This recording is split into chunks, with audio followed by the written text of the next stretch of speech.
J'ai été transporté inconscient à l'hôpital. Les médecins ont appelé ma fille, mais elle a dit « Je suis occupée, c'est l'anniversaire de mon mari ». Même après qu'il lui ait dit que cela pourrait être ma dernière nuit. 2 semaines plus tard, j'ai quitté l'hôpital et j'ai appelé ma banque. 2 heures plus tard, ma fille s'est présentée chez moi, en panique. Mais, avant de continuer, veuillez vous abonner à la chaîne et nous dire d'où vous écoutez dans les commentaires. Le bip régulier m'a ramené d'un endroit sombre et lointain. Mes paupières semblaient lourdes comme des blocs de béton, et quand j'ai finalement réussi à les ouvrir, des lumières fluorescentes crues m'ont transpercé le crâne comme des aiguilles. « Monsieur Dunn, vous m'entendez ?» Une voix de femme, professionnelle mais chaleureuse. J'ai essayé de parler, mais ma gorge était comme du papier de verre. La pièce tournait autour de moi. Mur blanc, machine aux lumières clignotantes, tube serpentant depuis mes bras. Ma poitrine me faisait mal à chaque respiration. Quoi, ai-je réussi à croasser? Que m'est-il arrivé? L'infirmière s'est penchée, son badge indiquait « Janet ». Elle avait des yeux bienveillants derrière des lunettes à monture métallique. « Vous avez eu une crise cardiaque, monsieur Dunn. Vous êtes dans l'unité de soins intensifs du Northwestern Memorial. Nous sommes mardi après-midi, le 15 avril. » Mardi? Je me souvenais d'être parti faire les courses le lundi matin. Tout ce qui suivait était un blanc. Depuis combien de temps suis-je ici? Depuis hier soir. Les ambulanciers vous ont amené vers 19 heures. Elle a ajusté quelque chose sur l'une des machines. Vous nous avez fait peur pendant un moment. Un médecin est apparu à mon chevet, jeune, l'air fatigué, un stéthoscope drapé autour de son cou comme un insigne d'autorité. Il a pressé le métal froid contre ma poitrine, fronçant les sourcils à ce qu'il entendait. Monsieur Dunn, je suis le docteur Martinez. Votre cœur a subi des dommages importants, mais vous êtes stable maintenant. Nous devons vous surveiller de près au cours des prochains jours. Est-ce que ça va aller? La question est sortie plus faible que je ne l'avais prévu. Avec un traitement approprié et des changements de mode de vie, de nombreux patients se remettent bien des crises cardiaques. Il a pris des notes sur son presse-papier. Nous devrons discuter des médicaments, des modifications de régime alimentaire et des soins de suivi. J'ai hoché la tête, mon esprit d'ingénieur cataloguant automatiquement les informations, essayant de traiter les aspects techniques. Crise cardiaque, dommages importants. Surveiller de près. Les mots semblaient étrangers, comme s'ils appartenaient à la vie de quelqu'un d'autre. Janet a ajusté ma perfusion. Votre tension artérielle s'améliore. Ressentez-vous une douleur à la poitrine en ce moment? Un peu. J'ai bougé légèrement et une douleur a traversé mon torse. C'est comme si quelqu'un était assis sur ma poitrine. C'est normal après ce que vous avez vécu, a déclaré le docteur Martinez. Nous gérons votre douleur avec des médicaments, mais n'hésitez pas à appeler si ça s'aggrave. L'après-midi s'est écoulé dans un flou de procédures médicales, de prise de sang, d'électrocardiogramme, d'ajustement de médicaments. Les infirmières allaient et venaient avec une efficacité bien rodée, vérifiant mes signes vitaux, me demandant mon niveau de douleur, expliquant le fonctionnement de chaque machine. Le soir, ils m'ont jugé assez stable pour me transférer dans une chambre normale. Janet a aidé à coordonner le déménagement, poussant mon lit à travers des couloirs stériles bordés de portes identiques. Chambre 347, a-t-elle annoncé alors que nous nous installions dans le nouvel espace. Ce sera plus confortable pour vous. La chambre avait une fenêtre orientée vers l'ouest, et à travers elle, je pouvais voir les lumières de la ville commencer à scintiller à la tombée de la nuit. Chicago semblait différente d'ici, plus petite, plus gérable. La vue me rappelait les plans que j'étudiais autrefois. Tout était disposé selon des motifs nets et logiques. Le docteur Ellis passera vous voir sous peu, a dit Janet, vérifiant les moniteurs une dernière fois. C'est votre cardiologue. Un homme bon. Vous l'aimerez. Je me suis calé contre les oreillers. L'épuisement pesait sur mes membres. Mon corps me semblait étranger, peu fiable comme je ne l'avais jamais connu. À 68 ans, je m'étais toujours enorgueilli d'être indépendant, capable. Maintenant, je ne pouvais même pas m'asseoir sans aide. La fenêtre s'est progressivement assombrie alors que la soirée s'installait sur la ville. Quelque part là dehors, la vie continuait normalement. Des gens rentrant du travail, des familles se réunissant pour le dîner, des enfants jouant dans les parcs. Pendant ce temps, j'étais allongé, connecté à des machines qui suivaient chaque battement de mon cœur endommagé. Le docteur Ellis a frappé doucement avant d'entrer, sa présence commandant immédiatement le respect. Grand et distingué, avec des cheveux grisonnants et des lunettes à monture métallique, il se déplaçait avec la confiance tranquille de quelqu'un qui avait l'habitude d'annoncer des nouvelles difficiles. « Benjamin, je suis le docteur Grover Ellis. » Il a tiré une chaise près de mon lit et s'est assis, ouvrant un épais dossier médical. « Comment vous sentez-vous ce soir ? » Comme si j'avais été heurté par un camion, ai-je admis, mais mieux que ce matin, je suppose. Il a souri brièvement, puis est redevenu sérieux. « Je dois vous parler franchement de votre état. La crise cardiaque a été sévère, ce que nous appelons un STEMI, affectant l'artère principale qui alimente votre muscle cardiaque en sang. J'ai hoché la tête, ma formation d'ingénieur m'aidant à comprendre la nature mécanique du problème. Le docteur Ellis a sorti une impression de CG, les lignes en zigzag ressemblant à une œuvre d'art abstrait.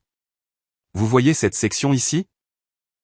Cela montre les dommages à votre artère descendante antérieure gauche.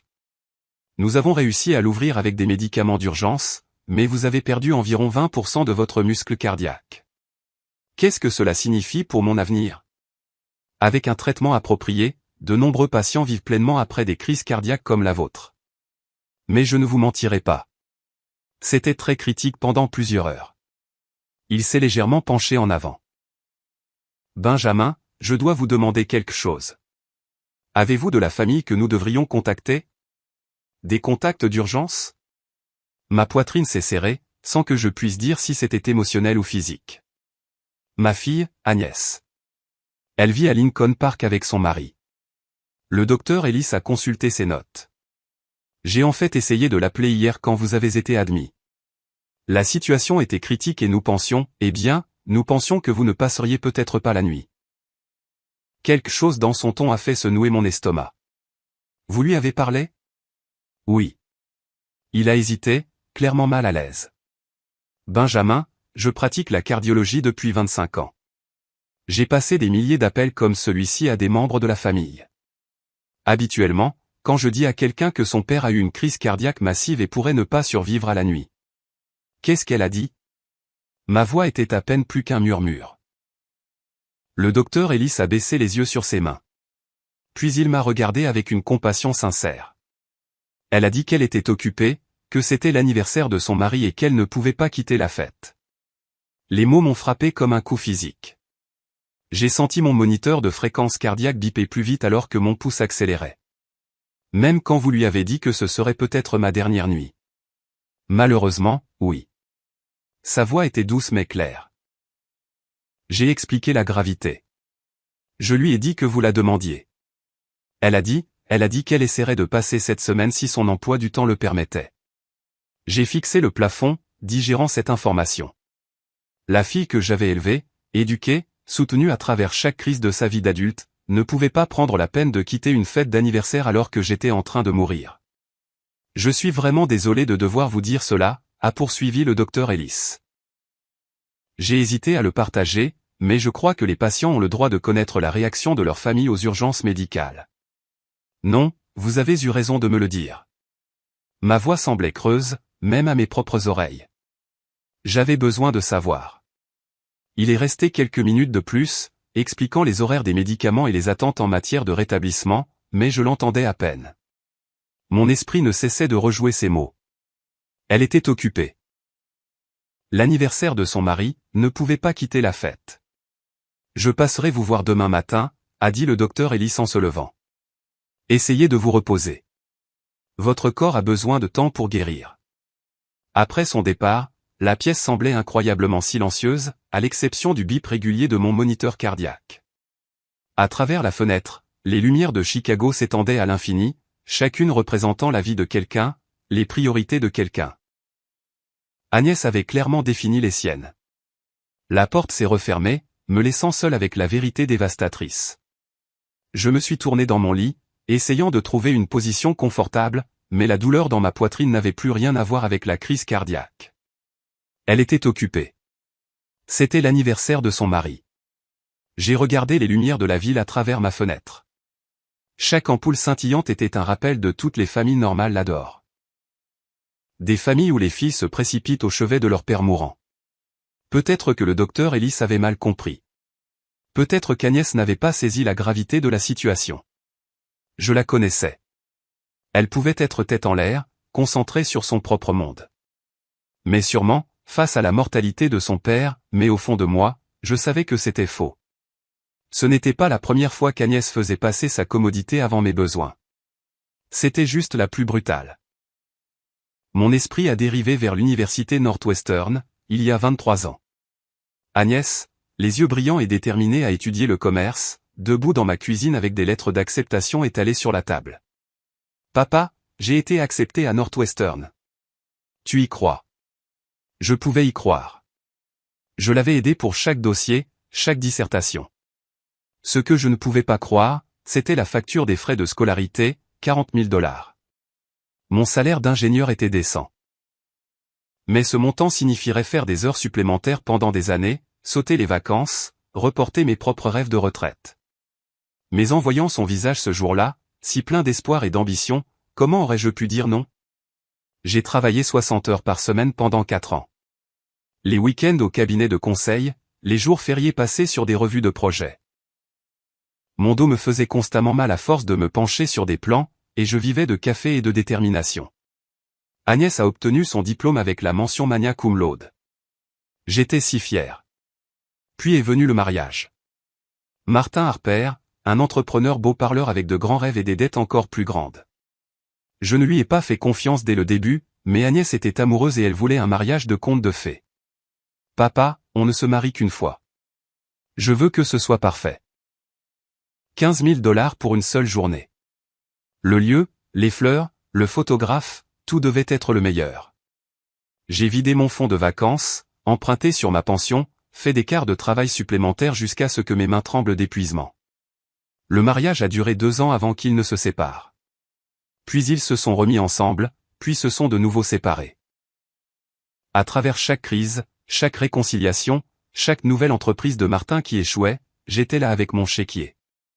Acompte pour leur première maison, 12 000 $. Prêt pour le restaurant de Martin qui a fait faillite, 8 000 $. Aide d'urgence quand Agnès a perdu son premier emploi, 3 000 $.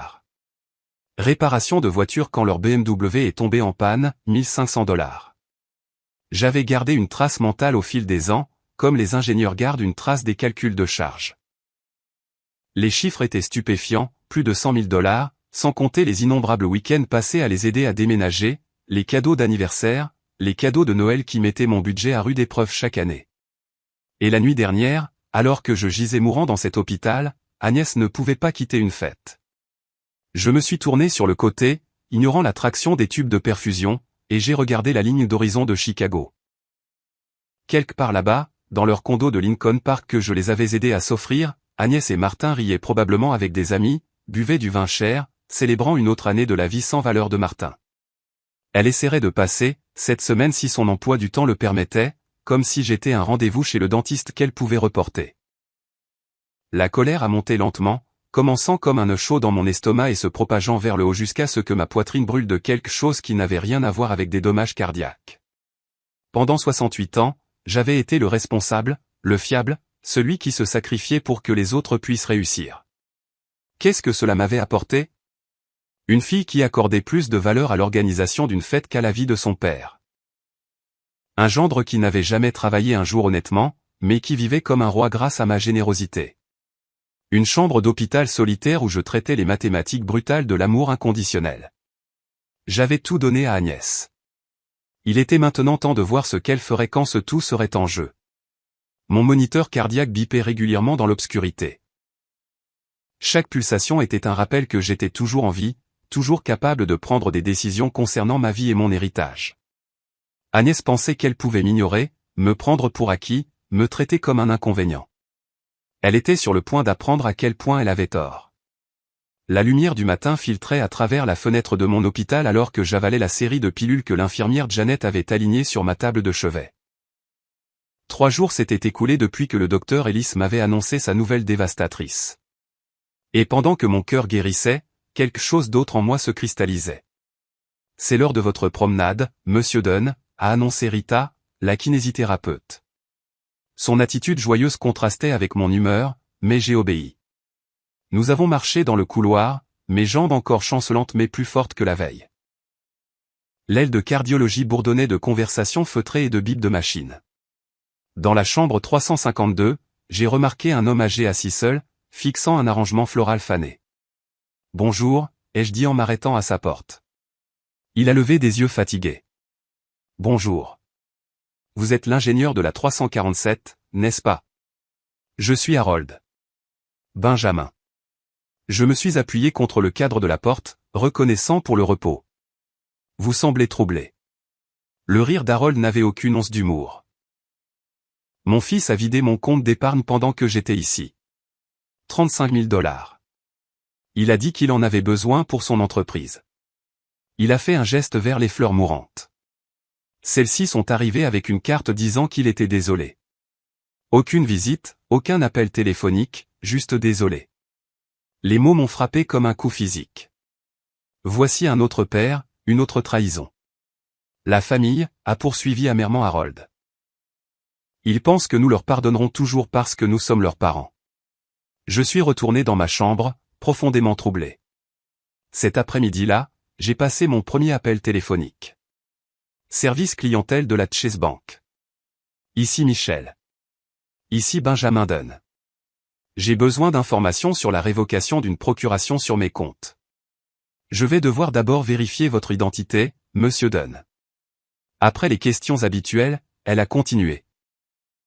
Pour révoquer une procuration, vous devrez vous présenter en personne avec les documents appropriés et remplir les formulaires de révocation officiels. Quel document exactement ? Une pièce d'identité avec photo, le document original de la procuration et les formulaires de révocation signés. Le processus prend 24 heures une fois la demande déposée.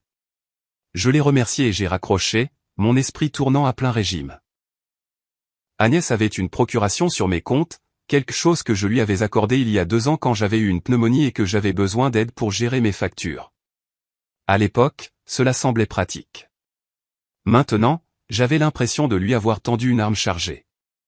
La semaine suivante s'est écoulée avec une précision méthodique. Chaque jour apportait de petites améliorations, marcher plus loin sans assistance, manger des aliments solides, réduire les analgésiques. Mais plus important encore, chaque jour apportait de nouvelles informations. Mercredi, j'ai appelé Thomson & Associates, le bureau de notaire du centre-ville. Concernant les modifications de testament, a expliqué la réceptionniste, la loi de l'Illinois exige que le testateur se présente en personne avec 2 témoins. Nous recommandons également une vérification de la compétence mentale s'il y a eu des problèmes de santé récents. Quel genre de vérification ? Habituellement, une lettre de votre médecin traitant attestant que vous êtes mentalement apte à prendre des décisions juridiques. Parfait. Le docteur Ellis fournirait cette documentation sans poser de questions. Le vendredi, mon plan de sortie prenait forme. Agnès avait appelé une fois, une brève conversation obligatoire où elle s'était enquise de mon état avec le même enthousiasme que quelqu'un pourrait réserver à une discussion sur la météo. « Je vais beaucoup mieux », lui ai-je dit. « C'est super, papa. Martin et moi avons été tellement occupés avec sa nouvelle entreprise de conseil. Nous essaierons de passer te voir une fois que tu seras rentré et installé. » Essayer de passer ? Comme si voir son père en convalescence était un inconvénient à programmer autour d'activités plus importantes. Jeudi soir, j'ai rencontré Eleanor de la chambre 341. Elle se remettait d'une opération de la vésicule biliaire et avait été abandonnée par sa fille pendant l'épreuve. 30 ans, j'ai élevé cette fille, m'a confié Eleanor alors que nous étions assis dans le petit jardin de l'hôpital. Je l'ai envoyée à l'université, j'ai aidé pour son mariage, j'ai gardé ses enfants tous les week-ends. Quand j'ai eu besoin d'une opération, elle a dit qu'elle ne pouvait pas prendre de congé. Trop important, a-t-elle dit. J'ai écouté, reconnaissant ma propre histoire se refléter dans la sienne.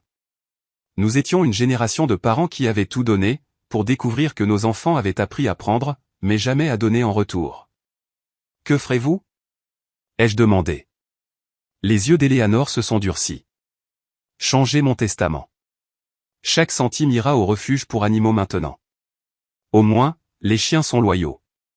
Ces paroles ont résonné longtemps dans la nuit. Vendredi a apporté ma consultation finale avec le docteur Ellis. Il m'a déclaré prêt à sortir, m'a prescrit des médicaments et a fixé des rendez-vous de suivi. Alors qu'il se préparait à partir, il s'est arrêté à la porte. Benjamin, j'espère que vous envisagerez le pardon. Garder de la colère n'est pas bon pour votre cœur. J'ai souri, surpris de la sincérité de mon sourire. Docteur, ce n'est pas de la colère que je garde. C'est de la clarté. Ce soir-là, je me suis assis près de ma fenêtre, regardant la ligne d'horizon de Chicago scintiller dans l'obscurité.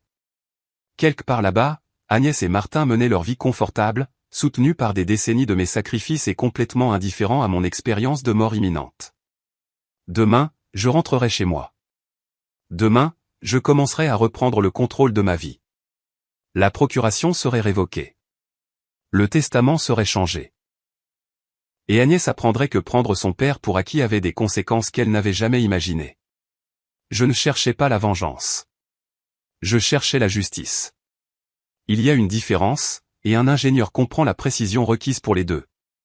La procédure de sortie a commencé à 8 heures précises. Le docteur Martinez m'a remis un dossier épais de papier, horaires de médicaments, restrictions alimentaires, carte de rendez-vous de suivi. Ma signature semblait tremblante sur les formulaires, mais ma résolution restait ferme. Rappelez-vous, pas de charges lourdes pendant 6 semaines, m'a-t-il instruit, cochant des cases sur son presse-papier. Et si vous ressentez une douleur thoracique ou un essoufflement, appelez immédiatement. J'ai hoché la tête, bien que mon esprit soit déjà tourné vers des questions plus pressantes que les restrictions médicales. Le docteur Ellis est apparu alors que je rassemblais mes quelques affaires de la table de chevet. Il avait l'air fatigué, comme le sont les médecins qui ont annoncé trop de mauvaises nouvelles à trop de familles. Benjamin, je voulais vous dire au revoir personnellement. Il s'est assis sur le bord de mon lit. Vous avez traversé une épreuve énorme, à la fois physiquement et émotionnellement. Prenez le temps de guérir complètement avant de prendre des décisions importantes. Docteur, vous avez été plus une famille pour moi ces 2 dernières semaines que ma propre famille. Je pensais chaque mot. Merci pour votre honnêteté à propos d'Agnès. C'était douloureux, mais nécessaire. Il a étudié mon visage attentivement. Le pardon peut aussi être guérisseur. Vous savez, parfois les gens ne réalisent l'impact de leur choix que lorsque les conséquences le leur apprennent. J'ai terminé sa phrase différemment de ce qu'il avait prévu. Vous avez raison sur ce point. Après le départ du docteur Ellis, j'ai rempli les derniers papiers. L'infirmière de sortie, une jeune femme aux yeux bienveillants, m'a poussé jusqu'à l'entrée de l'hôpital dans le fauteuil roulant obligatoire, malgré mes protestations. Politique de l'hôpital, a-t-elle expliqué joyeusement. Question de responsabilité.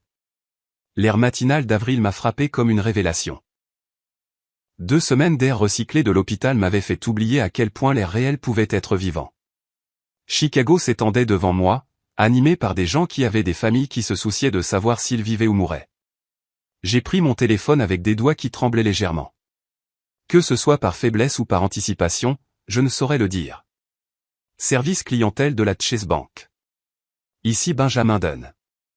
Numéro de compte 4 478 921. Je dois révoquer la procuration sur tous mes comptes immédiatement. Je peux vous aider avec cette information, Monsieur Dunn. Cependant, la révocation nécessite votre présence physique dans une agence avec les documents appropriés. De quels documents ai-je besoin? Une pièce d'identité avec photo, les papiers originaux de la procuration, et vous devrez signer les formulaires de révocation en présence d'un responsable de la banque. Je serai là cet après-midi. Quelle agence s'occupe de ces procédures? Notre agence principale du centre-ville au 125 South La Salle peut traiter les révocations. Ils sont ouverts jusqu'à 16 heures. Parfait. Assez de temps pour rentrer chez moi, rassembler les papiers nécessaires et commencer à reprendre ma vie en main. J'ai ouvert l'application de covoiturage de mon téléphone, bien que la technologie me semble encore étrangère par rapport au simple fait d'appeler un taxi. Mes doigts se sont déplacés lentement sur l'écran, sélectionnant mon adresse à Evanston. L'application indiquait qu'un chauffeur nommé Victor arriverait dans 8 minutes. 8 minutes à rester sur ce trottoir et à sentir le poids de ma décision s'installer autour de moi comme un manteau confortable. Un homme d'affaires est passé en courant, criant dans son téléphone à propos de rapports trimestriels et du récital de sa fille qu'il manquait.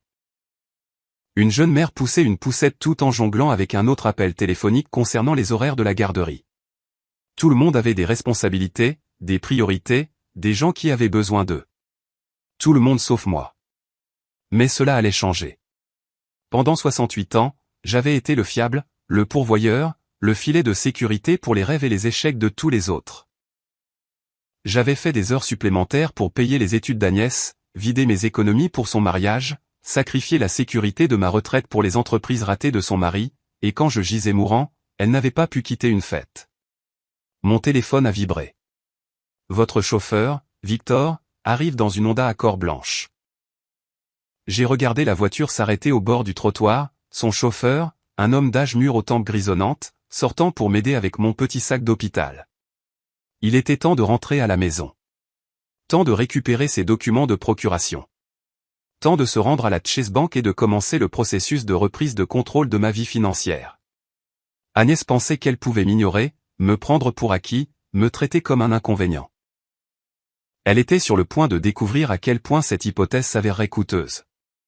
Victor Ramirez a contourné sa Honda blanche avec la grâce facile de quelqu'un qui avait passé des décennies à aider les gens à monter dans sa voiture. Son visage buriné a montré une inquiétude immédiate quand il m'a vu sortir de l'entrée de l'hôpital. Northwestern Memorial. Ça va, mon ami? Il a attrapé mon sac d'hôpital sans qu'on le lui demande. Je vais mieux maintenant. Ai-je répondu en m'installant sur le siège passager. La voiture sentait le café et le désodorisant au pain, avec un chapelet suspendu au rétroviseur et une petite photo d'un jeune homme collé sur le tableau de bord. Evanston, juste sur Sheridan Road. Victor a vérifié son GPS et s'est engagé dans la circulation. Problème de cœur? J'ai hoché la tête, surpris par sa franchise. La plupart des gens tournaient autour des problèmes médicaux. Mon père a eu 3 crises cardiaques. A poursuivi Victor en se dirigeant vers Lakeshore Drive. Un homme solide. Il a travaillé dans la construction pendant 40 ans. Chaque fois, nous pensions que nous allions le perdre. Votre famille s'est-elle mobilisée autour de lui? Le rire de Victor avait une pointe d'amertume. Oh, oui. La première fois. À la 3e, mes frères et sœurs se plaignaient que les visites à l'hôpital interféraient avec leurs emplois du temps. Il m'a jeté un coup d'œil dans le rétroviseur. La famille, c'est compliqué, n'est-ce pas? La question est restée en suspens entre nous alors que nous nous engagions sur Lakeshore Drive. Le lac Michigan s'étendait à l'infini sur notre droite, sa surface agitée par le vent d'avril. La ligne d'horizon du centre-ville de Chicago s'élevait derrière nous, paraissant plus petite à chaque kilomètre vers le nord. Ma fille n'a même pas pu quitter la fête d'anniversaire de son mari. Me suis-je surpris à dire, quand le médecin lui a dit que je ne survivrais peut-être pas à la nuit. Les mains de Victor se sont crispées sur le volant. Ah, mec, ça fait mal. Quel âge a-t-elle? 42 ans. Assez âgée pour comprendre les priorités. On pourrait le penser. Victor est resté silencieux un moment, puis a fait un geste vers la photo sur son tableau de bord. C'est mon fils, Eduardo. Il vit à Los Angeles maintenant. Un grand dirigeant en marketing. Belle maison, voiture chère. Vous devez être fier. Je l'étais. Je n'ai pas eu de nouvelles de lui depuis 5 ans. La voix de Victor portait le poids d'une profonde déception. La dernière fois que nous avons parlé, il m'a demandé d'arrêter d'appeler si souvent. Il a dit que c'était embarrassant quand ses collègues entendaient parler de son père chauffeur de taxi. Les mots m'ont frappé comme un coup physique. Voici quelqu'un qui comprenait la douleur unique d'être rejeté par la personne pour laquelle vous aviez tout sacrifié. Comment gérez-vous ce genre de trahison? Victor a pris la sortie de Belmont, se dirigeant vers le nord à travers Lincoln Park. J'ai appris quelque chose d'important, Benjamin. La famille, ce n'est pas seulement le sang. La famille, ce sont ceux qui se présentent quand vous en avez besoin. Qui répondent au téléphone à minuit. Qui s'assoit dans les salles d'attente des hôpitaux. J'ai réfléchi à cela alors que nous passions devant le quartier où vivaient Agnès et Martin. Leur condo était probablement à 8 pâtés de maisons à l'ouest d'ici, rempli de meubles chers que je les avais aidés à acheter. Après qu'Eduardo m'ait coupé de sa vie, j'ai passé 2 ans en colère, a poursuivi Victor. Amer, plein de ressentiment, me demandant où j'avais mal agi. Puis j'ai réalisé quelque chose. Je lui donnais du pouvoir sur mon bonheur même après qu'il m'ait abandonné. Alors, qu'avez-vous fait? J'ai commencé à vivre pour moi. J'ai commencé à faire les voyages que j'avais toujours voulu faire. J'ai appris la guitare. Je me suis fait de vrais amis qui apprécient réellement ma compagnie. Il a souri, et pour la première fois, le sourire a atteint ses yeux. J'ai découvert que je suis de très bonne compagnie quand je ne perds pas mon temps avec des enfants ingrats. Nous étions arrivés à Evanston maintenant, passant devant le campus où j'avais envoyé Agnès pour ses études coûteuses. Des étudiants marchaient sur les trottoirs avec des sacs à dos et des rêves, la plupart probablement soutenus par des parents qui pensaient que sacrifice rimait avec amour. Le truc, c'est que, a dit Victor en tournant dans ma rue, ils pensent que nous serons toujours là, que nous pardonnerons toujours, que nous les soutiendrons toujours. Parfois, la chose la plus gentille que vous puissiez faire pour des enfants ingrats est de les laisser faire face aux conséquences de leur choix. Ma maison est apparue devant nous, une modeste maison de style colonial de 2 étages avec un petit jardin que j'avais entretenu religieusement jusqu'à ce que ma santé décline. Elle semblait plus petite, moins importante que lorsque j'étais parti faire les courses il y a 2 semaines. Victor s'est garé dans mon allée et s'est tourné pour me faire face. Benjamin, je ne connais pas entièrement votre situation. Mais si votre fille pense qu'elle peut vous ignorer quand vous êtes en train de mourir, il est peut-être temps qu'elle apprenne à quoi ressemble la vie sans le soutien de son père. Il m'a aidé à sortir de la voiture, refusant mon offre de pourboire. Mon numéro est dans votre téléphone maintenant, a-t-il dit en me tendant une carte de visite. Si vous avez besoin de quoi que ce soit, des courses, quelqu'un à qui parler, vous m'appelez. C'est ce que fait la vraie famille. Je suis resté dans mon allée, regardant Victor s'éloigner, ses paroles résonnant dans mon esprit. La famille, ce sont ceux qui se présentent quand vous en avez besoin. Agnès ne s'était pas présentée, mais Victor l'avait fait. Le docteur Ellis l'avait fait. Même Harold et Eleanor, des compagnons d'infortune, avaient montré plus de compassion que ma propre fille. Il était temps de commencer à vivre pour moi-même. Temps de laisser Agnès apprendre à quoi ressemblent les conséquences. Ma clé a tourné dans la serrure de la porte d'entrée pour la première fois en 2 semaines, et le déclic familier a envoyé une vague de soulagement dans ma poitrine. À la maison. La maison sentait un peu le renfermer, mais c'était mon sanctuaire, mon environnement contrôlé. La sonnette a retenti de manière agressive, suivie immédiatement de coups violents. J'avais à peine posé mon sac d'hôpital dans l'entrée que les coups se sont intensifiés. À travers le verre dépoli, je pouvais voir 2 silhouettes sur mon porche. Papa, ouvre. On sait que tu es là. La voix d'Agnès avait cette pointe de fureur particulière dont je me souvenais de son adolescence, mais c'était différent. Plus aigu, plus désespéré. J'ai ouvert la porte pour trouver ma fille et mon gendre se tenant là comme une force d'invasion. Agnès est passée devant moi sans y être invitée, Martin la suivant avec son arrogance habituelle. Quelle stupidité as-tu faite avec la procuration? Agnès s'est retournée pour me faire face, ses cheveux parfaitement coiffés en désordre, son tailleur froissé. La banque nous a appelés il y a 1 heure. Stupide? J'ai fermé la porte lentement, me donnant un instant pour digérer leur embuscade. J'étais en train de mourir au Northwestern Memorial, et tu étais à une fête d'anniversaire. Les mots sont restés en suspens dans l'air comme un défi. Martin s'est avancé, utilisant sa taille pour intimider. Vieil homme, tu ne comprends pas à quoi tu touches. Tu as besoin d'une supervision financière. La crise cardiaque a clairement affecté ton jugement. Mon jugement? Je me suis déplacé vers mon salon, les forçant à me suivre sur mon territoire. Mon jugement m'a dit de révoquer l'accès à mes comptes à des personnes qui ne pouvaient pas prendre la peine de rendre visite à leur père mourant. Le visage d'Agnès est devenu rouge. Nous ne savions pas que c'était si grave. Le médecin a fait comme si c'était une routine. Le docteur Ellis vous a dit que je ne survivrais peut-être pas à la nuit. Ma voix est restée calme. Le calme de l'ingénieur. Tu as dit que tu étais occupé. Ce n'est pas comme ça, comment sais-tu? A balbutié Agnès, réalisant son erreur. Martin lui a attrapé le bras, l'empêchant d'en révéler davantage. Écoute, Benjamin, tu es confus. Les crises cardiaques provoquent des problèmes de mémoire. Une confusion sur les événements. Nous étions là pour toi.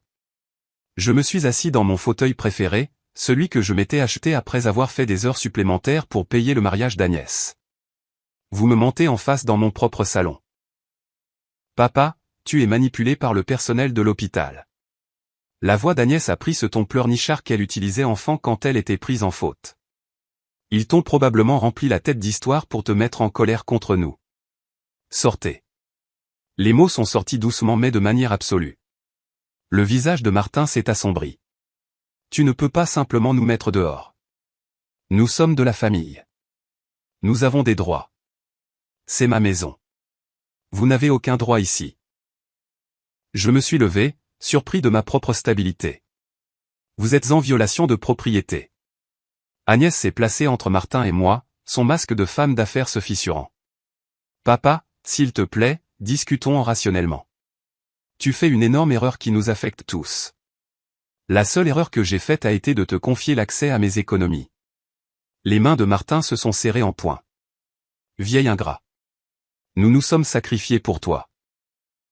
Agnès a passé des années à gérer tes affaires, et c'est comme ça que tu nous remercies? Sacrifié? Le mot avait un goût amer. J'ai payé pour ton restaurant qui a fait faillite. J'ai couvert tes dettes de carte de crédit. Je vous ai donné la compte pour votre condo. Qu'avez-vous sacrifié exactement? Notre temps, notre énergie, à gérer tes besoins pendant que nous essayons de construire nos propres vies. Agnès a lancé un regard d'avertissement à Martin, mais le mal était fait. Leur vrai sentiment était enfin révélé. Je me suis dirigé vers la porte d'entrée et je l'ai tenue ouverte. Sortez de ma maison immédiatement.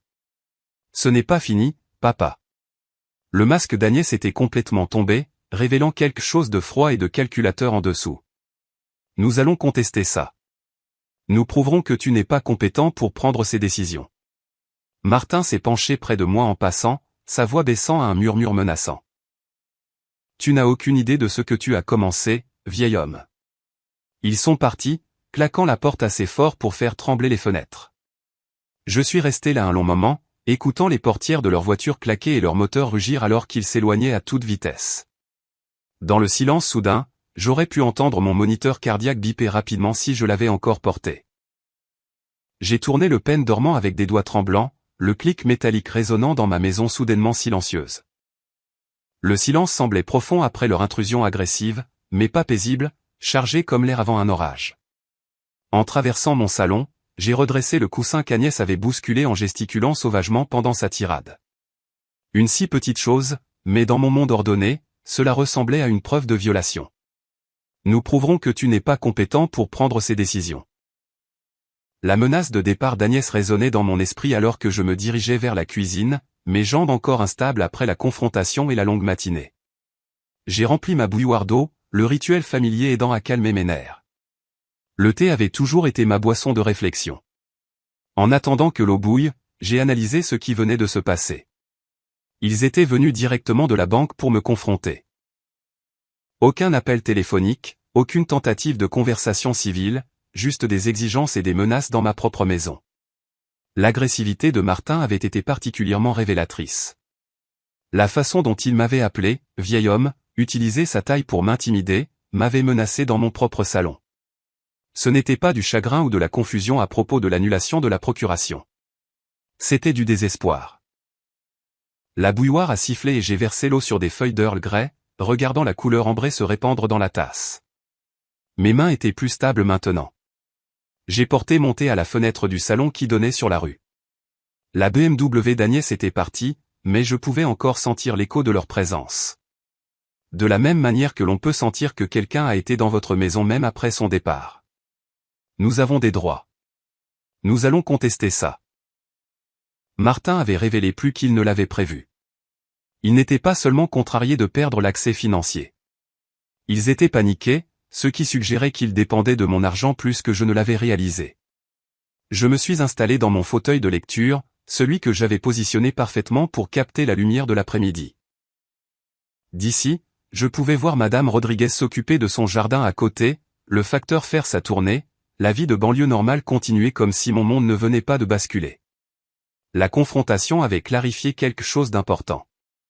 Annuler la procuration n'était pas suffisant. S'ils étaient prêts à prendre d'assaut ma maison en proférant des menaces, ils seraient prêts à prendre des mesures plus drastiques. Nous prouverons que tu n'es pas compétent. Cette menace avait de sérieuses implications. S'ils pouvaient convaincre un tribunal que j'étais mentalement incompétent à cause de la crise cardiaque, ils pourraient reprendre le contrôle de mes finances par le biais d'une procédure de tutelle. Ils pourraient me faire déclarer incapable de gérer mes propres affaires. J'ai sorti mon carnet de la table d'appoint, le même que j'avais utilisé pour des calculs d'ingénierie pendant des décennies. Maintenant, je devais calculer quelque chose de différent. Comment me protéger de ma propre famille? Agnès avait une formation juridique grâce à sa carrière dans les affaires. Martin avait des relations en ville grâce à ses diverses entreprises ratées. Ensemble, ils pouvaient lancer un sérieux défi à mon indépendance. Mais ils avaient commis une erreur cruciale. Ils avaient révélé leur véritable motivation trop clairement. Il ne s'agissait pas d'inquiétude pour mon bien-être. Il s'agissait d'argent, pur et simple. J'ai écrit dans mon carnet, Agnès et Martin, désespoir financier, prêts à utiliser le système juridique contre moi, besoin de mesures de protection plus fortes. Le soleil de l'après-midi filtrait à travers mes fenêtres, réchauffant la pièce familière où j'avais passé d'innombrables soirées à lire, à planifier, à vivre ma vie tranquille. Cette vie était terminée maintenant. Ils s'en étaient assurés avec leurs menaces et leurs exigences. J'ai pensé aux paroles de Victor pendant notre trajet de retour. Parfois, la chose la plus gentille que vous puissiez faire pour des enfants ingrats est de les laisser faire face aux conséquences de leur choix. Annuler la procuration avait été la conséquence numéro 1. Mais s'ils voulaient intensifier ce conflit, j'étais prêt à leur montrer exactement à quel point leur cupidité deviendrait coûteuse. J'ai pris le téléphone. Il était temps d'appeler Thomson & Associates pour mettre à jour mon testament. 2 jours plus tard, Madame Rodriguez m'a abordé alors que je vérifiais mon courrier, son attitude habituellement chaleureuse remplacée par une hésitation maladroite. « Benjamin, comment vous sentez-vous après votre « incident » La façon dont elle a dit « incident » a déclenché des signaux d'alarme dans mon cerveau d'ingénieur. Je connaissais Maria Rodriguez depuis 15 ans. Elle n'avait jamais été maladroite avec moi. Je me remets bien, merci. Pourquoi demandez-vous? Elle a jeté un coup d'œil vers sa maison, puis m'a regardé avec un malaise évident. Votre fille est passée hier. Elle semblait très inquiète que vous viviez seul après la crise cardiaque. Ma tension artérielle a grimpé en flèche, mais j'ai gardé une voix calme. Agnès était ici. Elle a dit que vous étiez devenu oublieux, confus à propos de certaines choses. Que vous pourriez avoir besoin de supervision. La voix de Maria portait une inquiétude sincère mêlée à autre chose. Un doute à mon sujet. Qu'est-ce qu'elle vous a dit exactement? Maria a tripoté ses gants de jardinage entre ses mains. Que vous preniez des décisions financières irrationnelles, que vous annuliez des arrangements importants sans en comprendre les conséquences. Elle m'a demandé de garder un œil sur vous. De l'appeler si vous sembliez instable.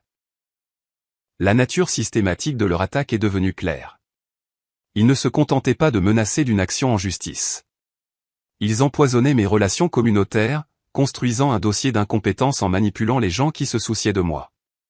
Maria, avais-je l'air confus ou instable quand nous avons parlé de votre roseraie la semaine dernière? Elle a semblé soulagée de se concentrer sur quelque chose de concret. Non, vous étiez parfaitement normal. Vous m'avez donné d'excellents conseils sur le problème des pucerons. Alors, faites confiance à ce jugement plutôt qu'au ragot. 3 jours plus tard, je me suis rendu à la Chase Bank du centre-ville pour finaliser des mesures de sécurité supplémentaires sur mes comptes. La directrice de l'agence, Janet Chen, m'a pris à part après la conclusion de nos affaires. M. Dunn, je ne devrais probablement pas mentionner cela, mais votre fille était ici hier pour s'informer des procédures de tutelle financière. La glace s'est formée dans mon estomac. Tutelle? Elle voulait savoir quelle documentation médicale serait requise pour faire déclarer quelqu'un incapable de gérer ses propres finances. Je lui ai dit que je ne pouvais pas discuter de procédures spécifiques, mais... Janet a baissé la voix. Elle semblait très concentrée sur les allégations de déficience cognitive post-crise cardiaque. A-t-elle déposé des documents? Non, mais elle a pris rendez-vous avec notre service juridique pour la semaine prochaine. J'ai remercié Janet et j'ai quitté la banque avec un sentiment d'urgence croissant. Agnès ne proférait pas des menaces en l'air. Elle faisait des recherches sur les stratégies juridiques pour me faire déclarer incompétent. Le mardi suivant, l'ampleur de leur campagne est devenue pleinement apparente. Au Brewster Coffee, où j'étais un habitué depuis une décennie, l'accueil du propriétaire semblait tendu. Benjamin, content de voir que vous vous en sortez. Même Tom Brewster, qui me connaissait depuis qu'Agnès était à l'université, me traitait comme si je perdais peut-être mes facultés. Tom, est-ce que quelqu'un a suggéré que je ne m'en sortais pas bien? Son visage a rougi. Votre fille et son mari sont passés. Ils ont mentionné que vous aviez quelques difficultés depuis l'hôpital, que vous preniez des décisions impulsives, que vous étiez confus avec l'argent. J'ai commandé mon café noir habituel, j'ai payé avec la monnaie exacte et j'ai eu une conversation décontractée sur les perspectives de la saison des Cubs. Tom s'est détendu alors que je démontrais une clarté mentale complète. Vous m'avez l'air en pleine forme. A-t-il admis alors que je me préparais à partir? C'est parce que je le suis. Souvenez-vous quand les gens suggéreront le contraire. Ce soir-là, je me suis assis dans ma cuisine, notant les preuves de leur assassinat de caractère systématique. 3 voisins contactés, ma banque, les commerces locaux où j'étais connu. Ils construisaient un récit de déclin cognitif post-crise cardiaque, préparant des témoins qui pourraient témoigner de ma supposée incompétence. La partie ingénieure de mon esprit admirait leur minutie même si je me sentais violé par leur manipulation. Ils avaient transformé mes relations communautaires en armes contre moi. J'ai sorti mon carnet et j'ai écrit, Agnès et Martin, campagne organisée de contestation de compétences. Chronologie, environ 1 semaine. Cible, voisins, banques, commerces locaux. Objectif, établir un schéma de déclin cognitif pour une tutelle légale. En dessous, j'ai ajouté, contre-stratégie requise. Action immédiate nécessaire. J'ai pris le téléphone et j'ai composé le numéro de Thomson & Associates. Ici Benjamin Dunn. Je dois accélérer mon rendez-vous de modification de testament. Quand pouvons-nous nous rencontrer au plus tôt? Nous avons une place demain à 10 heures. J'y serai. Je comprenais maintenant qu'ils avaient déclaré la guerre à mon indépendance, à ma réputation et à mon droit de contrôler ma propre vie. Ils pensaient qu'un patient âgé ayant subi une crise cardiaque serait facile à manipuler et à vaincre. Ils étaient sur le point d'apprendre à quel point ils avaient tort. L'ascenseur est monté au 14e étage de l'immeuble de la Salle Street, m'emmenant vers ce qui serait soit mon salut, soit le début d'une guerre juridique que je pourrais ne pas survivre. À travers les parois vitrées de l'ascenseur, Chicago s'étendait en dessous de moi, une ville où les familles soit se soutenaient, soit se détruisaient, et j'avais enfin appris à quelle catégorie appartenait la mienne. Le bureau de James Mitchell occupait une suite d'angles avec des fenêtres allant du sol au plafond donnant sur le lac Michigan.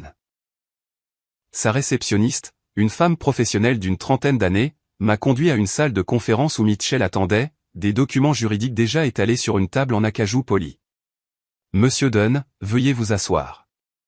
Mitchell avait peut-être 50 ans, des tempes grisonnantes et le comportement prudent de quelqu'un qui avait traité des milliers de conflits familiaux. Avant de commencer, je dois poser quelques questions standards pour vérifier votre compétence mentale. J'ai apprécié sa franchise. Allez-y, quelle est la date d'aujourd'hui? 12 mai 2025, un mardi. Qui est le président actuel? Donald Trump, malheureusement. Mitchell a souri brièvement. Pouvez-vous me dire pourquoi vous êtes ici aujourd'hui? Je veux révoquer complètement mon testament actuel et en créer un nouveau qui déshérite entièrement ma fille et mon gendre. C'est une décision importante. Êtes-vous certain que c'est ce que vous voulez? J'ai sorti mon carnet, le même que j'avais utilisé pour documenter la campagne d'Agnès et Martin contre moi. J'ai passé 3 semaines à documenter leur comportement depuis ma crise cardiaque. Ils ont manipulé mes voisins, tenté de me faire déclarer incompétent et m'ont menacé dans ma propre maison. Mitchell a examiné mes notes avec un intérêt professionnel. C'est une documentation complète. Qu'est-ce qui a spécifiquement déclenché cette décision? Ma fille n'a pas pu prendre la peine de quitter la fête d'anniversaire de son mari alors que j'étais en train de mourir. Puis ils ont essayé de détruire ma réputation quand j'ai repris le contrôle de mes finances. Je vois. Mitchell a pris des notes sur son bloc-notes. La loi de l'Illinois autorise le déshéritement complet, mais je dois m'assurer que ce document pourra résister à toute contestation de compétences qu'il pourrait soulever. Quel genre de contestation? Il pourrait prétendre que la crise cardiaque a affecté votre jugement, que vous n'êtes pas mentalement capable de prendre de telles décisions. Votre documentation aide, mais j'inclurai un langage spécifique empêchant de telles contestations. Mitchell a passé l'heure suivante à rédiger un langage qui rendrait mon testament inattaquable. Le nouveau document laissait tout, ma maison, mes économies, mes investissements, mes biens personnels à l'American Heart Association. Agnès et Martin recevraient exactement $1 chacun, juste pour prouver que je ne les avais pas oubliés. Cette clause ici, a indiqué Mitchell en montrant un paragraphe qu'il avait écrit, stipule spécifiquement que vous êtes sain d'esprit et de corps, que cette décision a été prise après mûre réflexion, Et que toute tentative de contestation fondée sur l'incompétence mentale entraînera la perte automatique même du legs de $1. Parfait. 2 témoins du bureau de Mitchell, des assistants juridiques qui ne m'avaient jamais rencontré auparavant, sont entrés dans la salle de conférence. Leur présence fournirait une vérification indépendante de mon état mental lors de la signature. Monsieur Dunn, comprenez-vous le contenu de ce testament, a demandé formellement Mitchell. Je comprends parfaitement. Je lègue tout mon patrimoine à une œuvre de charité et je déshérite ma fille et mon gendre. Prenez-vous cette décision librement, sans coercition ni pression? Absolument librement. C'est la décision la plus logique que j'ai jamais prise. J'ai signé de mon nom d'une main ferme, la même main qui avait dessiné des plans d'ingénierie pendant 40 ans. Les témoins ont signé sous ma signature, et Mitchell a notarié le document avec son sceau officiel. Ce testament est maintenant juridiquement contraignant, a déclaré Mitchell, plaçant l'original dans le coffre-fort de son bureau. J'en déposerai une copie au tribunal des successions du comté de Cook demain. Votre succession est maintenant protégée. En retournant à l'ascenseur, je me sentais plus léger que je ne l'avais été depuis des mois. Agnès et Martin avaient déclaré la guerre à ma compétence, à ma réputation et à mon indépendance. Maintenant, ils allaient découvrir le coût de cette guerre. L'ascenseur est descendu vers le niveau de la rue, me ramenant à un monde où je n'étais plus une victime de la cupidité de ma famille. 3 jours plus tard, je me suis assis dans mon salon, regardant les ombres de l'après-midi s'allonger sur le même tapis où Agnès et Martin m'avaient menacé 2 semaines auparavant. Le testament signé reposait en sécurité dans le coffre-fort du bureau de Mitchell, mais son pouvoir résidait dans le fait de savoir que leur avenir financier venait de s'évaporer. J'ai composé le numéro d'Agnès à 16 heures précises.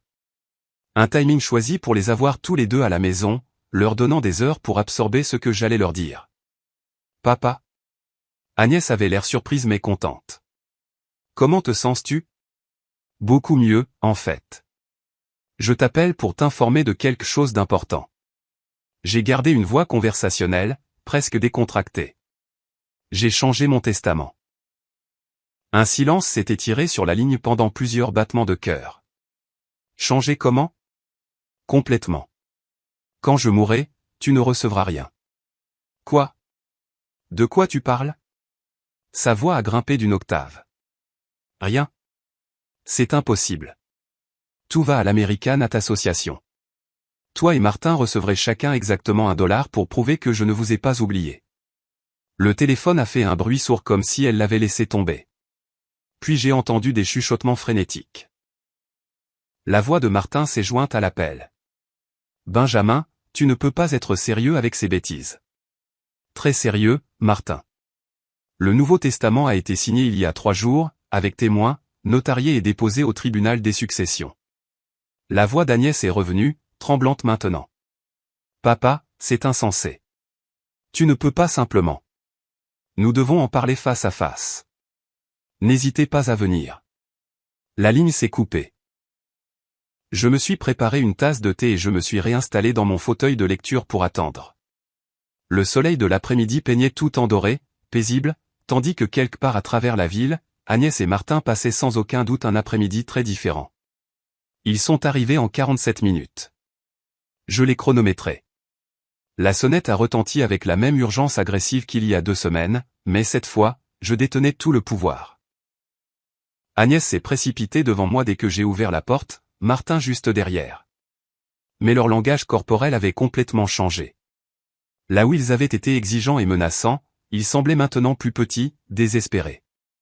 Papa, s'il te plaît, dis-moi que c'est une sorte de blague. Le calme parfait d'Agnès s'était fissuré. Ses cheveux étaient en désordre. Son tailleur était froissé comme si elle avait fait les 100 pas, pas de blague. Les documents juridiques n'ont pas de chute. Martin a essayé ses tactiques d'intimidation habituelles, s'approchant de moi. Vieil homme, tu ne sais pas ce que tu fais. Cette décision affecte plus que nous. Vraiment? Qui d'autre cela affecte-t-il? Notre avenir, nos projets, nos... Il s'est arrêté avant d'admettre leur dépendance financière complète. Agnès s'est laissée tomber sur mon canapé sans y être invitée, les mains tremblantes. Papa, j'ai fait des erreurs. Je sais que j'en ai fait. Mais me couper complètement. Ce n'est pas toi. Tu as raison. Le père qui aurait accepté ta négligence et tes abus est mort au Northwestern Memorial. Je suis quelqu'un de différent maintenant. Nous pouvons arranger ça. La voix d'Agnès a pris le ton suppliant qu'elle utilisait enfant quand elle avait cassé quelque chose de précieux. Je serai meilleur, plus attentionné. J'appellerai tous les jours. Agnès, où étais-tu le 14 avril quand j'étais en train de mourir? Elle s'est figée. Comment sais-tu? Le docteur Ellis m'a tout dit. Sur le fait que tu ne pouvais pas quitter la fête d'anniversaire de Martin. Sur le fait que tu as dit que tu essaierais de passer si ton emploi du temps le permettait. Le visage de Martin s'est assombri. Ce médecin a violé la confidentialité des patients. Il a dit à un patient comment sa famille a réagi à son urgence. Ce n'est pas une violation. C'est de l'honnêteté. Agnès s'est mise à pleurer, de vraies larmes coulant sur ses joues. J'ai eu tort. J'ai fait une terrible erreur, mais tu ne peux pas me punir pour le reste de ma vie. Je ne te punis pas pour le reste de ta vie. Je me suis assis en face d'elle, calme pendant qu'elle s'effondrait. Je te punis pour le reste de la mienne. Martin s'est agenouillé à côté d'Agnès, tous deux maintenant en dessous de mon niveau des yeux. S'il te plaît, Benjamin, nous t'en supplions. Ne fais pas ça. Maintenant, vous savez exactement ce que l'on ressent quand on est abandonné dans son heure la plus sombre. Agnès m'a regardé à travers ses larmes, le mascara coulant sur ses joues, comme une peinture de guerre emportée par la défaite. S'il te plaît, papa, je suis désolé. Je suis tellement désolé. Désolé d'avoir été prise. Ou désolé de l'avoir fait? Martin lui a attrapé le bras, la relevant. Son visage était passé de la supplication à quelque chose de plus sombre, de plus désespéré. Très bien. Tu veux jouer à ce jeu, vieil homme? On va voir ça. Quel jeu, Martin? L'audience de compétence. Nous prouverons que tu es mentalement inapte. Cette crise cardiaque t'a brouillé le cerveau, t'a rendu paranoïaque et vindicatif. Sa voix a gagné en force alors qu'il construisait son argument. Aucune personne rationnelle ne détruit sa famille pour un malentendu. Agnès a essuyé son visage, sa personnalité de femme d'affaires reprenant le dessus. Papa, nous avons déjà parlé à des gens de ton, état. Tes voisins, ta banque. Ils s'inquiètent de ta prise de décision. Je me suis levé lentement, utilisant tout l'avantage de ma taille. Vous voulez dire les mensonges que vous avez répandus? La campagne de manipulation que vous avez menée? Ce n'est pas de la manipulation quand c'est vrai. Le masque de Martin était complètement tombé. Maintenant tu es vieux, malade et tu prends des décisions irrationnelles. La seule décision irrationnelle que j'ai prise a été de vous confier mes informations financières pendant 2 ans. Agnès s'est mise en travers de mon chemin vers la porte. Nous ne partirons pas tant que tu n'auras pas accepté de reconsidérer. Vous ne resterez pas de toute façon. Je l'ai contourné en direction de la porte d'entrée. C'est toujours ma maison. Martin s'est interposé entre moi et la sortie. Tu regretteras cette décision, Benjamin. Nous contesterons ce testament avec tout ce que nous avons. Avec quel argent? Oh, c'est vrai. Vous n'en avez pas, la vérité de leur situation les a frappés simultanément.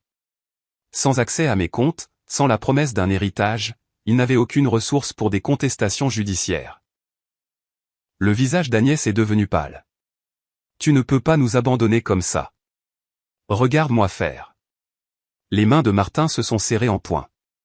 Tu te crois si malin, mais tu n'es qu'un vieil homme amer qui meurt seul. Mieux vaut être seul qu'entouré de gens qui me voient comme un distributeur automatique. Ce n'est pas fini, a sifflé Agnès, son chagrin se transformant en pure rage. Nous trouverons un moyen de contester ça. Nous prouverons que tu es incompétent. Nous allons? Vous ferez exactement ce que vous avez fait quand j'étais en train de mourir. Rien. J'ai ouvert grand la porte d'entrée. Parce que quand ça compte, vous ne pensez qu'à vous-même. Martin s'est penché près de moi en passant, sa voix baissant à un murmure. Tu n'as aucune idée de ce que tu as commencé. Cette guerre n'est pas finie. Agnès s'est arrêtée dans l'embrasure de la porte, son visage un mélange de douleur et de calcul. Je suis toujours ta fille, peu importe ce que disent les documents juridiques. Et les filles ont des droits. Les filles qui se présentent ont des droits. Les filles qui abandonnent leur père ont des conséquences. Ils sont partis, mais pas en silence cette fois. Agnès a claqué la porte assez fort pour faire trembler les fenêtres. Je les ai entendus se disputer dans l'allée, leur voix portant à travers le quartier alors qu'ils se battaient sur la culpabilité, les stratégies et les avocats qu'ils ne pouvaient pas se permettre. J'ai verrouillé la porte et je suis retourné dans mon salon, me réinstallant dans mon fauteuil alors que leur voiture s'éloignait en rugissant. La maison semblait de nouveau paisible, même si je savais que cette paix était temporaire. Ils pensaient ce qu'ils disaient. Ils essaieraient de contester le testament, d'essayer de prouver mon incompétence, d'essayer de récupérer ce qu'ils considéraient comme leur droit de naissance. Mais j'avais conçu des solutions à des problèmes complexes pendant 40 ans. Chaque structure que j'avais jamais conçue devait résister à la pression, aux intempéries et au temps. Cette structure juridique ferait de même. Dehors, la soirée de Chicago s'installait sur ma rue tranquille. Quelque part dans la ville, Agnès et Martin complotaient leur prochain coup. Mais pour l'instant, dans ma propre maison, entouré par la vie que j'avais construite de mes propres mains et de mon propre esprit, j'étais exactement là où je devais être. Le téléphone a sonné. Je l'ai laissé sonner. Si vous aimez cette histoire, veuillez aimer cette vidéo, vous abonner à la chaîne et partager vos impressions sur cette histoire dans les commentaires. Merci d'avoir regardé. Just make an attachment. More still spring fog. Lightweight stock. Look at lightweight stock. Los Ángeles del mero centro pa' que ustedes vayan viendo de dónde soy. Del morro que sale un cabrón. Mis hijas es lo que más quiero. Si me las tocan me prendo. Ya se sabe que no miento, no soy fanfarrón. Con huevos y con la cortita nadie le atora un topo. Oh. And that.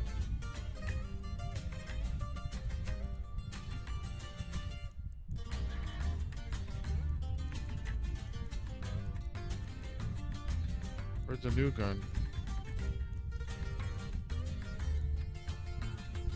It's blue, right? It's blue. Right here.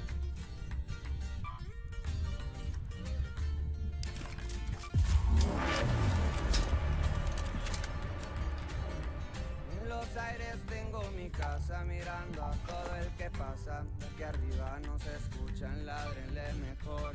El Mercedes no se me raja, nomás basta una llamada pa' llegarle y es de una tumbarle el cantón.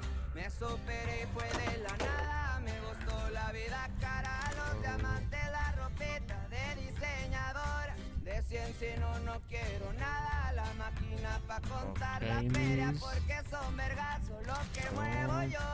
Antes andábamos perreando, pero la cosa cambió. Boom, boom, boom, boom.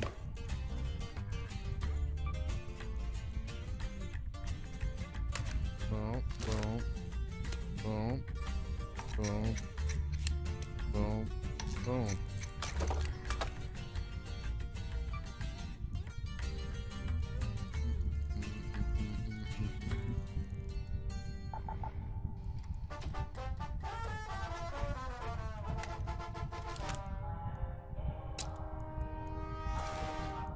Oh, she got out with a bunch of defibs. You don't want to sell these bitches. Fuck you. Así se acaban las rolas, ¿viste? Hijos de su puta madre.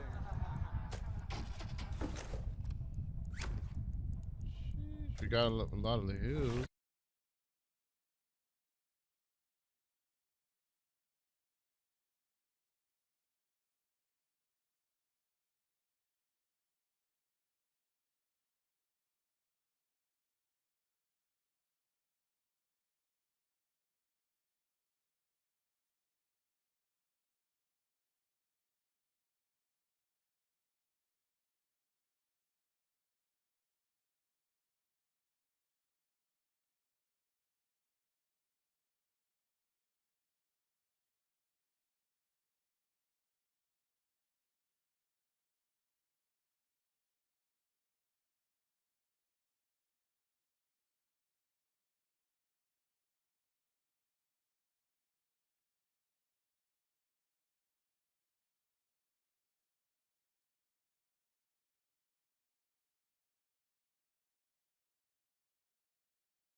was his Fatty. tribute to the blue whale, right? That is a Ah. bad. It's just that the feeling is so, it's like straight pure sugar.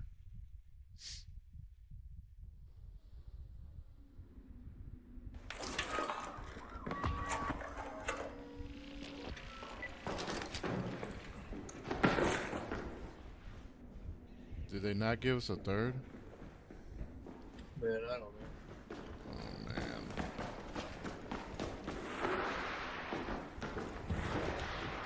Could have crashed. I don't know. A fresh start at least. Try to get me some goodies.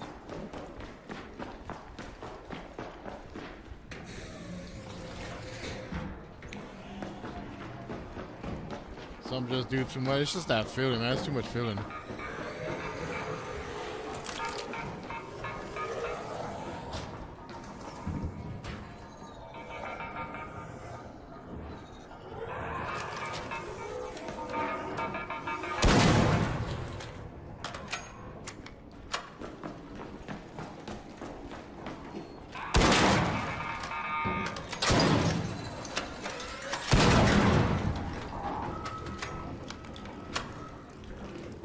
Yeah, that gel. See, that's the shit. I'm good with that.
What you doing down there?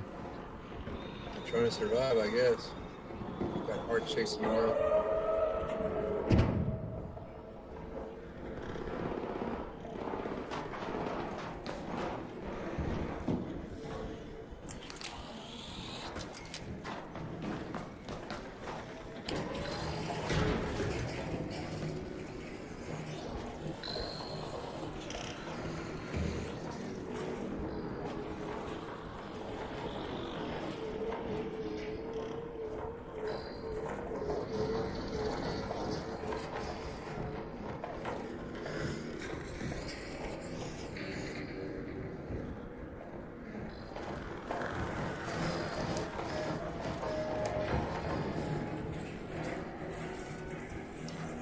Picked up some noise.